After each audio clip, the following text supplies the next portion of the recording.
What is up, and I am Randy, and welcome to another deck profile. In this deck profile, we're going to see something we normally don't see anymore, see too much in the meta anymore, is Prank Kids and, well, Thunder Dragons, of course. But Thunder Dragon and Link Monster kind of helped with the whole Prank Kids Thunder Dragon, the Thunder Dragon Prank Kids deck, which you normally don't see no more, kind of faded off once Prank Kids lost their hype. But it's just, if you're a Thunder Dragon fan and you're tired of the Chaos Thunder Dragons or the Danger Thunder Dragons, this is definitely a fun little deck that you can go into. It's really good. Just let me get right into it, and we can show you what it's about. So, of course, because it is a Prank Kids deck, we are rocking the standard Prank Kids stuff. We're doing 3 Roxy's, the 3 Lampsies, the 3 Dropsies, of course. These are pretty much your Prank Kids, and then we get to the most important Prank Kids, which is really where you want to get it into, is the Lampsies, because, well, Fancies, because this guy is a Thunder type, so basically he allows you to say, tribute Imhoff for your Colossus or your Titan, depends on whatever you're going into. So he's really good, and plus he's just a Thunder monster to get for your, say, Thunder Dragon Link monster, which it's just pretty cool. I mean, it's just more of like a fun deck, mostly like a local level type deck. I did take this to locals this weekend, really had some fun with it. Really wanted to try something different with Thunder Dragons. Because it ain't a Thunder Dragon Chaos variant or something like that, I decided not to use Dark, because I only need the Thunder Dragon's discard effect to trigger it off for Colossus. So Dark was pretty much a kind of like a it's just unneeded. So instead of Dark, I just rocked just the standard 3 Thunder Dragon. You just pitch it off a Thunder Dragon, say for its discard effect, and you add the other 2 from your deck to your hand. Simple as that. 3 pretty much is what you need. Then the other 2 Thunder Dragons, I like Hawk and I like Roar. I didn't use Duo because, I mean, it's more of the Chaos like variant with it, because Hawk is really good to come in, and also Roar as well. It's just amazing, because as a Roar, you can just discard it to do, say, redo one of your Thunder Dragon plays just to get it off to, say, go into say a Colossus. So it's really good for like the follow-up plays, and then Dragon Hawk's just a good overall card to go on. Plus, it can just reset your hand as well, which is really good. So that's pretty much it for the Prank Kids and Thunder Dragon engines in the main deck.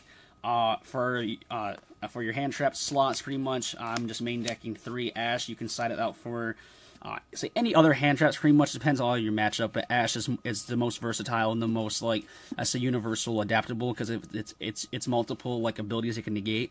But you can sub it in for Bell, you can sub it in for, heck, even Kaijus or Raws or something like that, like Sphere Modes or something. It's just a good, like, just basically any type of negation, pretty much, to put into place. Then now for your more Prank Kid stuff, for your searching, say 3 plays, 2 terraforming, just to search out your place. Just to go into more search of your Prank Kids to add back that, let's see, to add the Fancies from your deck to hand if you want to go in your Thunder Dragon package, to round out your Prank Kid stuff. 2 pranks. I cut this down from 3 to 2 because I got tired of seeing this in my hand. I got tired of seeing it because, yes, it has a cool little, let's say, Pot of Avarice-like effect where you can just take 3 of your Prank Kids cards, put them back in your deck, and draw 1. But I seen it too much. I just seen it so many times. I just got annoyed of seeing it, so I cut it back, and it really helped. It really solved that problem. Then Pandemonium, it's your fusions. This deck likes fusions. It needs fusions, so basically maxing out on all your fusion cards is mandatory, pretty much. So Pandemonium's your Prank Kids fusion, pretty much. So that rounds it out for your Prank Kids spells, mostly. Then your most important cards are your 3 polys. You need fusions. Actually, if you open up Prank Kids and a fusion, you're pretty much golden from there. It's pretty much, as long as you get a Prank Kids fusion on board, I say pretty much can go, let's say, from there, and the deck just goes off. Of course, 3 instant fusion. This card is so good. I can't stress this enough, especially in a Prank Kids deck. Instant fusions pretty much comes in super clutch. It's really good because not only you can just bring out your Rocket Ride or your Weather Washer, you can even go into say a Thousand Eyed Restrict if need be, just to snatch one of your opponent's monsters to get off the board. So 3 instant fusions, definitely a must-have. Then, of course, we do rock an Invocation. We do rock the Alistair Link monster in our extra deck, so we can go for in some invoke plays to get Makaba out, which is really cool, and just another negation, another, say, big body on board, just to, say, help out the deck. Then Monster Reborn, because it's Monster Reborn. I mean, an extender in the deck that's already full of extenders is really good.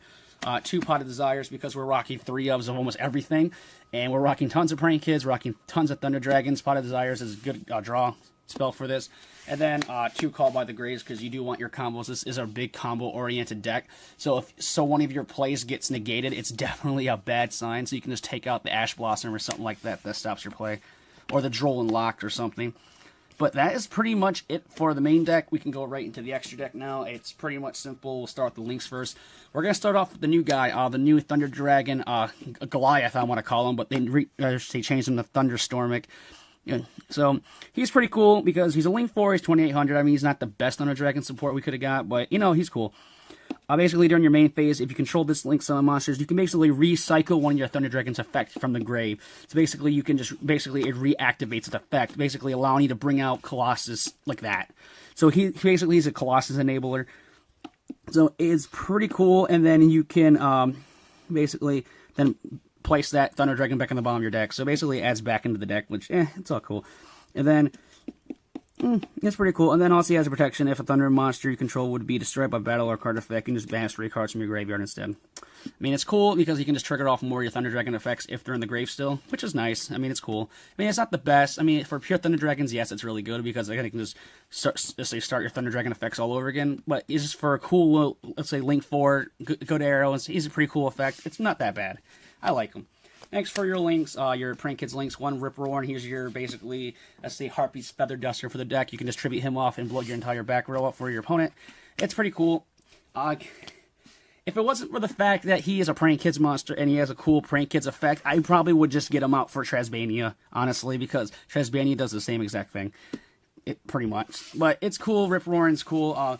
Only one Prank Kids will do. Basically, this deck wants to basically have an OTK element to it. It doesn't want to go on forever. So one doodle is pretty much all you need to go into to stand up to for its effects. So one doodle. Then Prank Kids Bow Wow because it's a Link 2 and it just basically brings back the stuff that you need to extend your plays, which is pretty nice. Yes, definitely a must-off. For your last links, Nightmare Griffin and Alistair. Alistair's for your, say, invoked part of your deck if you want to go into that aspect of it. Nothing too crazy about him. He searches off your invocation anyway, so that's why you only have it at 1. And he counts as Alistair, the invoker, as his name. And then Nightmare Griffin is just Nightmare Griffin. It's just really good card, especially to, say, reset one of your cards in your back row, which is really good, especially with your polys and stuff. Basically allow you to recycle your cards. Then for your fusions, one Battle Butler. This is basically your big Regeki for the game. He takes 3 of the original Prank Kids, Dropsies, Fansies, and can't forget the other one. It's not Roxy's, but I think it's Fansies too. And so we take that, and then he's a 3,000 beater, and he can Regeki the board if need be. So basically, and it's a quickie effect too. So if your opponent starts building a board that you can't handle really too much, you can just Regeki it off the back and get rid of it. The Rocket Rides, these are your instant fusion targets.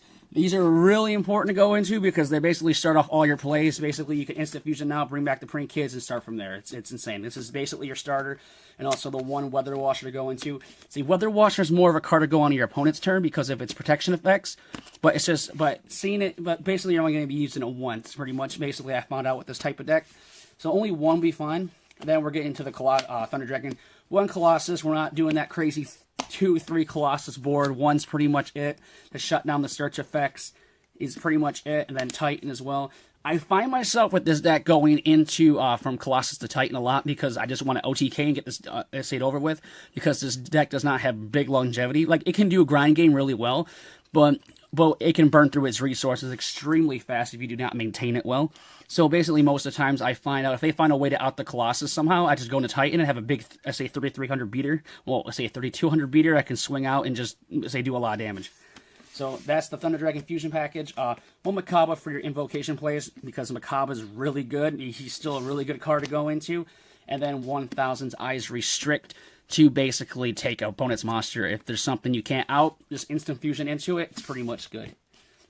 But that is pretty much it.